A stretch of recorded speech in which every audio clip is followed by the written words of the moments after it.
La tormenta azotaba las estepas mongolas aquella noche de agosto de 1227. En la tienda imperial, iluminada apenas por antorchas que temblaban con el viento, el cuerpo del gran Khan yacía sobre pieles de lobo, pero no dormía. No podía. Entre sus piernas, la sangre brotaba sin control, tiñendo de rojo las sedas chinas que tanto había atesorado. Sus manos, las mismas que habían conquistado medio mundo, temblaban mientras intentaban contener la hemorragia. Pero era inútil. La daga había sido precisa, quirúrgica, vengativa. Y ella, la princesa Tangut, de 19 años, había susurrado mientras lo castraba: «Por cada mujer que destruiste». Ya no era el terror de Asia, ya no era el padre de naciones, ya no era el violador de continentes. Solo era un viejo de 65 años desangrándose por los genitales, muriendo como había vivido, rodeado de violencia y sangre. Dicen que el cuerpo no miente, y el de Temujin contaba una historia que comenzó 43 años antes, cuando él también fue víctima. Para entender cómo el niño traumatizado se convirtió en el monstruo que violó sistemáticamente a 7.000 mujeres, hay que volver a las estepas de 1184. Temujin tenía 22 años cuando los Merkit llegaron al amanecer. No eran muchos, pero eran suficientes. Berthe, su esposa de apenas 18 años, dormía junto a él cuando los gritos comenzaron. Los caballos, el polvo, las flechas. El joven guerrero hizo lo impensable. Huyó. La dejó atrás, montó su caballo y escapó hacia las montañas mientras escuchaba los gritos de su mujer siendo arrastrada. 8 meses. Durante 8 lunas completas, Burt fue propiedad de Chilger, el guerrero Merkit, que la reclamó como botín. 8 meses en los que Temujin no durmió, no comió bien, no pudo borrar de su mente las imágenes que su imaginación creaba, las manos de otro hombre sobre el cuerpo de su esposa, la violencia nocturna, la humillación diaria. Cuando finalmente la rescató, con la ayuda de su amigo de sangre Yamuka, Berthe estaba embarazada. El vientre hinchado era la prueba visible de lo invisible, el testimonio corporal del horror. Shochi nació meses después, y aunque Temujin lo reconoció como hijo, la duda carcomía. Cada vez que miraba al niño, veía el rostro de Chilger. Cada vez que Berthe lo amamantaba, él recordaba esos 8 meses. El trauma no sanó. Se transformó. La tribu entera sabía. Los susurros seguían a la familia como sombras. El hijo del Merkit, decían cuando Yochi pasaba. Y Temujin, que había huido mientras violaban a su esposa, necesitaba demostrar algo. No solo a los demás, a sí mismo. La humillación sexual se convirtió en rabia, la rabia en violencia, la violencia en sistema. En 1206, Temujin ya no existía. Había nacido Genghis Khan, y con él una máquina de guerra que usaba los cuerpos de las mujeres como territorio de conquista. No era solo violencia casual de guerra, era algo peor, un sistema institucionalizado, organizado, catalogado. Primero vino la escala. Las mujeres capturadas eran evaluadas del 1 al 100. 100 para las más hermosas, las vírgenes de familias nobles. 1 para las campesinas viejas. Se las desnudaba en filas, se las inspeccionaba como ganado. Los oficiales mongoles llevaban registros detallados: edad, etnia, virginidad, habilidades. Las de mayor puntuación iban directamente al Khan, las siguientes a sus generales. El resto, repartidas entre los soldados según el rango. El campamento imperial se convirtió en un mapa étnico de la violación. Tiendas organizadas por origen: chinas al este, persas al oeste, rusas al norte, Tangut al sur. 7.000 mujeres en total, aunque el número variaba según las conquistas. Cada noche, Genghis Khan elegía. A veces por etnia, a veces por edad, a veces simplemente señalaba al azar. No eran personas, eran territorios conquistados hechos carne. Pero lo más terrible no era el campamento imperial, eran las estaciones postales. Cada 30 kilómetros en todo el imperio mongol había una estación de descanso para mensajeros. Y en cada estación, un burdel militar. Mujeres locales forzadas a servir a cualquier soldado mongol que pasara. Sin pago, sin descanso, sin escape. Era violación industrializada, convertida en infraestructura imperial. Las órdenes eran claras y venían del propio Khan. El placer del conquistador es violar a las esposas y las hijas del enemigo frente a él. No era solo crueldad, era estrategia, destruir la línea genética enemiga, impregnar sus mujeres con sangre mongola, borrar pueblos enteros a través del útero. En 1202, los tártaros pagaron el precio más alto. Habían envenenado al padre de Temujin décadas antes, y él no olvidaba. Pero su venganza no fue solo militar, fue genética. Después de derrotar a los tártaros en batalla, Genghis Khan dio una orden que helaría la sangre de cualquier ser humano. Todos los hombres tártaros más altos que el eje de una carreta debían morir. Todos. Niños, adolescentes, adultos, ancianos. Si superaban los 90 centímetros de altura, morían. Pero las mujeres tenían un destino diferente. Fueron distribuidas entre los soldados mongoles con una condición: debían quedar embarazadas. Era obligatorio. Las que no concebían en 3 meses eran ejecutadas. Las que abortaban, ejecutadas. Las que daban a luz niñas podían vivir para intentarlo de nuevo. Las que parían varones mongoles eran recompensadas con comida extra. Una de esas mujeres tártaras fue Yesui, considerada la más hermosa de su pueblo. Genghis Khan la tomó como esposa, pero no era amor. Era conquista genética. La violaba cada noche mientras le susurraba: «Tu pueblo morirá, pero tus hijos serán mongoles». Yesui tuvo 3 hijos con él. Ninguno hablaba tártaro. La lengua, como el pueblo, fue violada hasta desaparecer. Se estima que en una sola generación el 90% del acervo genético tártaro fue reemplazado, no con espadas, sino con semen, no en campos de batalla, sino en camas forzadas. Fue el primer genocidio reproductivo sistemático de la historia. El sistema postal mongol, el YAM, era el orgullo del imperio. Mensajes podían viajar de Beijing a Budapest en semanas, pero había un secreto oscuro en cada parada. En 1220, después de conquistar Samarcanda, Genghis Khan institucionalizó algo impensable.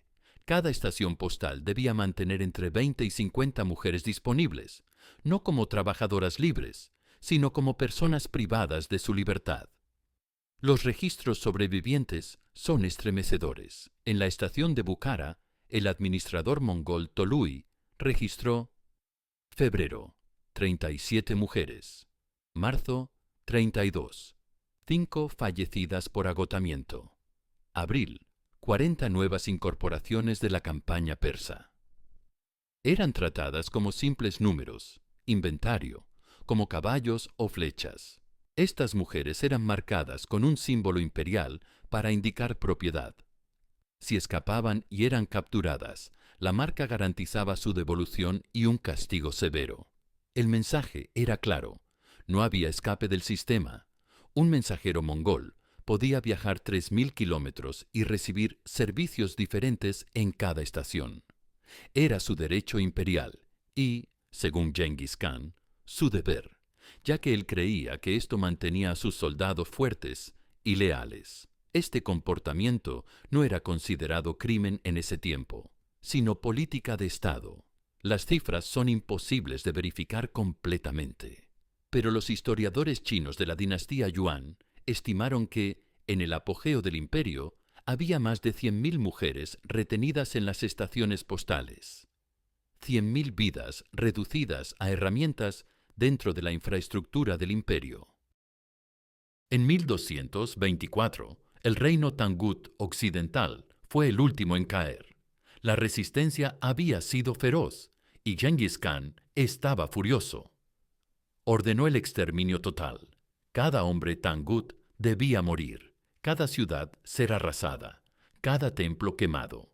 Pero como siempre, las mujeres tenían otro destino. Entre las cautivas estaba Gurbezu, hija del último emperador Tangú. Tenía 19 años. Había visto a su padre decapitado, a sus hermanos empalados, a su madre violada hasta morir. Pero ella era demasiado hermosa para desperdiciar. Puntuación: 98 en la escala mongol. Fue llevada directamente a la tienda del Khan. Genghis tenía 62 años. Su cuerpo mostraba las cicatrices de 1000 batallas, pero su apetito no había disminuido. La primera noche la violó 3 veces. Le dijo, mientras la penetraba: «Tu pueblo ha dejado de existir, pero tú me darás hijos mongoles». Gurbezu no lloró, no gritó, solo memorizó cada detalle de la tienda, cada rutina del Khan, cada debilidad del viejo conquistador. Durante 3 años fue su concubina favorita. Aprendió mongol perfectamente, fingió sumisión absoluta, incluso simuló embarazos que terminaban en abortos fingidos. Ganó su confianza. El Khan, que había violado a miles, nunca sospechó que esta jovencita silenciosa sería su final. Gurbezu observó, esperó, planificó. Notó que después del sexo, el Khan dormía profundamente, que despedía a sus guardias cuando estaba con ella, que la tormenta de verano enmascaraba los sonidos, que guardaba una daga ceremonial junto a la cama, un regalo del emperador chino, afilada como una obsidiana. La princesa Tangut estudió anatomía con las curanderas del campamento, fingiendo interés en medicina femenina. Aprendió dónde cortar para causar máximo daño, máxima hemorragia, máximo dolor. No quería solo matarlo, quería castrarlo. Quería que muriera como había vivido, sin su virilidad, sin su arma favorita. Era agosto de 1227. El imperio mongol se extendía desde el Pacífico hasta Europa del Este. 16 millones de kilómetros cuadrados manchados de sangre y semen. Esa noche, la tormenta era particularmente violenta. Los truenos sacudían las estepas, la lluvia golpeaba las tiendas como flechas. Genghis Khan había bebido más de lo usual, celebrando la caída final de los Jin. Llamó a Gurbezu a su tienda. Ella llegó vestida con sedas Tangut, las últimas que quedaban, perfumada con aceites que él adoraba. Se acostó con él una última vez, fingiendo el placer que nunca sintió, gimiendo las mentiras que él quería escuchar. Cuando terminó, el Khan se durmió como siempre, roncando como el viejo que era. Gurbezu esperó. Contó hasta 1000. Luego tomó la daga ceremonial. La sostuvo sobre sus genitales por un momento eterno. Pensó en su madre, en sus hermanas, en las 7000 mujeres del campamento, en las 100.000 de las estaciones, en el 1.000.000 que había violado el imperio. El primer corte fue preciso. Los testículos primero, de un solo tajo. El Khan despertó con un grito que se perdió en el trueno. Intentó agarrarla, pero ella ya estaba cortando el pene, cerrando con determinación quirúrgica mientras él aullaba. La sangre brotaba como un geyser, empapando las pieles de lobo, las sedas chinas, todo. Por cada mujer que destruiste, susurró Gurbezu en perfecto mongol. Por cada niña que violaste, por cada madre que lloraste, por mi pueblo que borraste. Dejó caer los genitales cortados sobre su pecho. Él intentó hablar, pero solo salió un gorgoteo. Intentó llamar a los guardias, pero la tormenta era más fuerte. Gurbezu salió de la tienda caminando con calma. Los guardias la vieron pasar, empapada en sangre y lluvia, pero algo en su mirada los paralizó. Caminó hasta el río crecido por la tormenta. Dicen que sonrió antes de lanzarse. Su cuerpo nunca fue encontrado.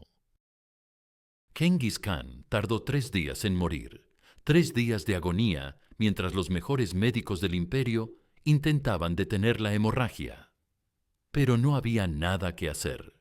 La castración había sido perfecta, profesional, definitiva. Los generales intentaron ocultar la verdad. La versión oficial decía que murió de fiebres, o caído del caballo, o por una flecha perdida. Pero los soldados sabían. Las concubinas sabían. El imperio entero sabía. El gran conquistador, el terror de Asia, el hombre que se jactaba de que su mayor placer era violar a las esposas enemigas, había muerto castrado por una jovencita de 22 años. Su cuerpo fue envuelto en seda blanca, pero la sangre seguía filtrándose. Durante el viaje de regreso a Mongolia, el ataúd goteaba, un rastro rojo que marcaba el final de una era. Lo enterraron en secreto, en algún lugar de las montañas Khenti. Mataron a todos los que participaron en el funeral. Mataron a los que mataron a los participantes. Querían borrar la ubicación, pero más que eso, querían borrar la verdad de su muerte. Sin poder, sin virilidad, sin gloria. Solo un viejo desangrado que pagó con su cuerpo lo que había hecho con millones de cuerpos. La ironía era perfecta. El hombre que había usado su pene como arma de guerra murió cuando se lo arrancaron. Hoy, 800 años después, 16 millones de hombres en Asia llevan el cromosoma Y de Genghis Khan. 1 de cada 200 hombres en el mundo desciende directamente de él. Es la huella genética más grande que un solo hombre ha dejado en la humanidad. Pero no es un legado de grandeza. Es la evidencia forense del sistema de violación más grande de la historia.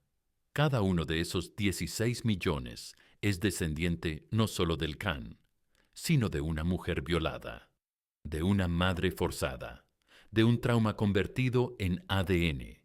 Los genetistas lo llaman éxito reproductivo extremo. Las víctimas lo llamarían de otra manera. En Mongolia moderna, Genghis Khan es héroe nacional. Su rostro está en los billetes. Su estatua domina Ulaanbaatar. Pero nadie habla de las 7.000 concubinas. Nadie menciona las estaciones de violación. Nadie recuerda a Gurbezú. La historia, escrita por los vencedores, olvidó a las violadas. Pero sus genes gritan la verdad en cada prueba de ADN. Y aún hoy, en cada guerra, en cada conflicto, la violación sigue siendo arma. Bosnia, Ruanda, Congo, Siria. El sistema que Genghis Khan perfeccionó sigue vivo. Cambió la tecnología, pero no la táctica. Cambió el imperio, pero no el horror. Porque cuando conviertes el trauma en sistema, el sistema perpetúa el trauma. Esta es la historia no del gran Khan, sino del gran violador. No del conquistador de imperios, sino del destructor de mujeres. No del padre de naciones, sino del traumatizado que convirtió su trauma en el trauma de millones. Temujin, el joven que huyó mientras violaban a su esposa, se convirtió en Genghis Khan, el hombre que violó continentes. Su historia no es épica, es patológica. No conquistó el mundo, lo violó. Y al final, murió como había temido morir desde aquel día en 1184. Impotente, castrado, sin su virilidad. Gurbezú no tiene estatuas, no tiene billetes, no tiene día nacional. Pero debería, porque ella hizo lo que millones no pudieron, detener al monstruo. Con una daga y 3 años de paciencia, una jovencita Tangut logró lo que todos los ejércitos de Asia no habían conseguido. Le quitó a Genghis Khan lo único que valoraba más que el poder, su capacidad de violar. La historia no perdona, pero tampoco olvida. Y en algún lugar de las estepas mongolas, cuando el viento sopla fuerte, dicen que aún se puede oír el grito de un viejo castrado y la risa de una princesa vengada. Así mueren los imperios de violadores, no con gloria en batalla, sino desangrados por sus genitales, no con honores militares, sino con la justicia poética de sus víctimas. Genghis Khan no fue un héroe, fue un violador serial con un ejército, y su muerte no fue tragedia, fue justicia. Porque hay hombres que usan su trauma como excusa para traumatizar. Hay sistemas que convierten la violación en política. Hay imperios construidos sobre cuerpos de mujeres. Pero también hay princesas con dagas. También hay noches de tormenta. También hay justicia, aunque tarde 800 años en contarse. Esta historia no es para glorificar la venganza. Es para recordar a las olvidadas. Las 7000 del campamento. Las 100.000 de las estaciones. El millón sin nombre. Y una princesa tan good que se atrevió a hacer lo impensable. Castrar al violador de mundos. Si esta historia te incomodó, bien, debe hacerlo. Porque mientras sigamos romantizando conquistadores sin recordar a sus víctimas, mientras sigamos celebrando imperios sin contar sus violaciones, mientras sigamos admirando el éxito reproductivo sin nombrar la violencia sexual, seguiremos creando nuevos Genghis Khans y necesitaremos más princesas con dagas.